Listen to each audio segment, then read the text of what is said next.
আসসালামু আলাইকুম, আফিয়া কিচেন ব্লগে সবাইকে স্বাগতম। আশা করছি আলহামদুলিল্লাহ সবাই ভালো আছেন। ঝাল করে চিংড়ি ভুনার রেসিপিটি শেয়ার করব। তার জন্য এখানে আমি পরিমাণ মতো চিংড়ি মাছগুলো ভালো করে কেটে ধুয়ে পরিষ্কার করে নিয়েছি, আর পেঁয়াজ কুচি করে কেটে নিয়েছি। এখানে কাঁচামরিচ নিয়েছি, মাঝখান থেকে কেটে নিয়েছি, আর রসুন আর পেঁয়াজ বাটা নিয়েছি, এখানে জিরা বাটা নিয়েছি। সবগুলো উপকরণই আমি রেডি করে নিয়েছি। এখন রান্নাটা শুরু করব। রান্নাটা তৈরি করার জন্য চুলায় একটি কড়াই বসিয়ে দিয়েছি। এখন পরিমাণ মতো তেল দিয়ে দিচ্ছি। তেলটা গরম হওয়ার আগ পর্যন্ত অপেক্ষা করব। তেলটা আমার গরম হয়ে গিয়েছে। এখানে কেটে রাখা পেঁয়াজ কুচি দিয়ে দিচ্ছি ভাজার জন্য।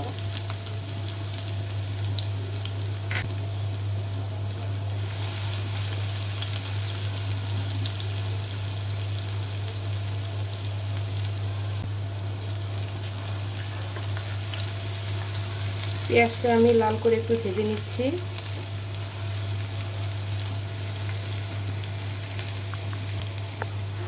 পেঁয়াজটা আমার ভাজা হয়ে গিয়েছে।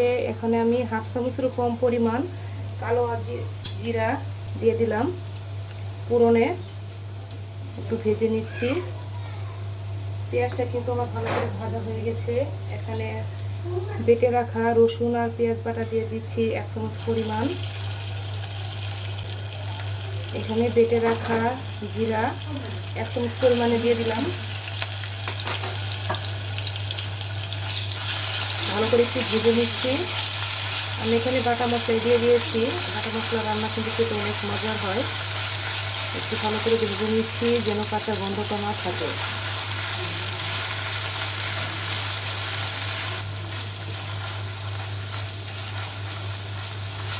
বেটে রাখা মশলাটা আমি একটু সময় নিয়ে ভেজে নিচ্ছি।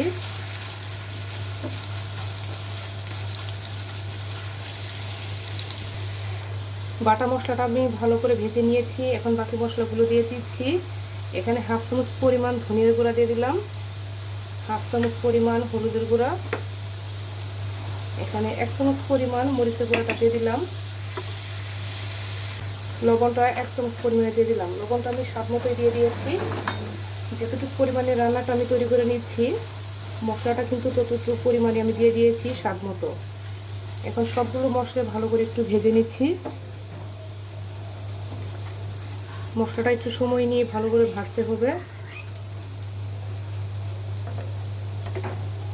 মশলাটা যেন পুড়ে না যায় তার জন্য এখানে আমি পরিমাণ মতো একটু পানি দিয়ে দিলাম। মশলাটা একটু সময় নিয়ে ভালো করে কষিয়ে নিচ্ছি। মশলাগুলো আমি একটু সময় নিয়ে ভালো করে কষাচ্ছি। যত ভালো করে কষানো হবে রান্নার স্বাদটাও কিন্তু ততই মজার হবে।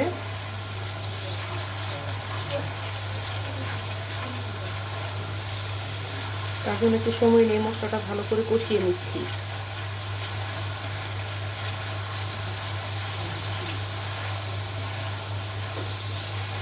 মশলার কালারটাও কিন্তু অনেকটাই চেঞ্জ হয়ে গিয়েছে। মশলাটা কষানোর মধ্যে কিন্তু রান্নার স্বাদটা বোঝা যায়। মশলাটা আমার ভালো করে কষানো হয়ে গিয়েছে। এখানে ধুয়ে রাখা চিংড়ি মাছগুলো দিয়ে দিচ্ছি। এখানে আমি আবারও পরিমাণ মতো পেঁয়াজ কুচি দিয়ে দিচ্ছি। যেহেতু চিংড়ি মাছটা আমি ভুনা করব তার জন্য এখানে পরিমাণ মতো আবারও পেঁয়াজ কুচি দিয়ে দিলাম, আর কেটে রাখা কাঁচামরিচ দিয়ে দিলাম। এখন মশলার সাথে ভালো করে মিক্স করে নিচ্ছি।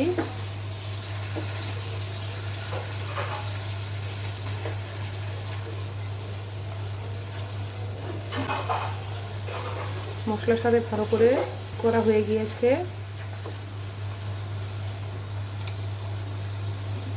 এখন ঢাকনাটা ঢেকে কিছুক্ষণ কষিয়ে নিব।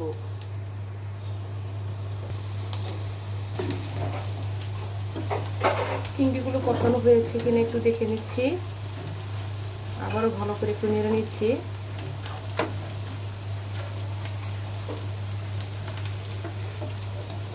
এভাবে চিংড়ি ভুনাটা করলে কিন্তু খেতে অনেক মজার হয়। আর একটু কষিয়ে নেব। চিংড়িটা ভালো করে কষানো হয়েছে কিনা আবার দেখে নিচ্ছি। কষানো কিন্তু আমার হয়ে গেছে। এখন চিংড়িটা ভালো করে সেদ্ধ হওয়ার জন্য এখানে পরিমাণ মতো একটু পানি দিয়ে দিচ্ছি। পরিমাণ মতো কিন্তু পানি দিয়ে দিয়েছি। এখন ভালো করে একটু মিক্স করে নিচ্ছি। এখন ঢাকনাতে ঢেকে রান্নাটা করে নেব। রান্নাটা আমার হয়েছে কিনা আবার একটু দেখে নিচ্ছি।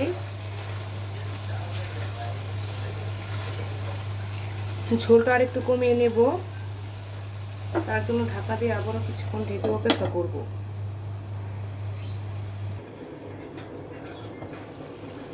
চিংড়ি ভুনাটা কিন্তু আমার হয়ে গিয়েছে। এখন একটি বাটিতে পরিবেশন করব। তৈরি হয়ে গেল খুবই মজাদার চিংড়ির ভুনা। ভালো লাগলে চ্যানেলটিকে সবাই সাবস্ক্রাইব করে দিবেন।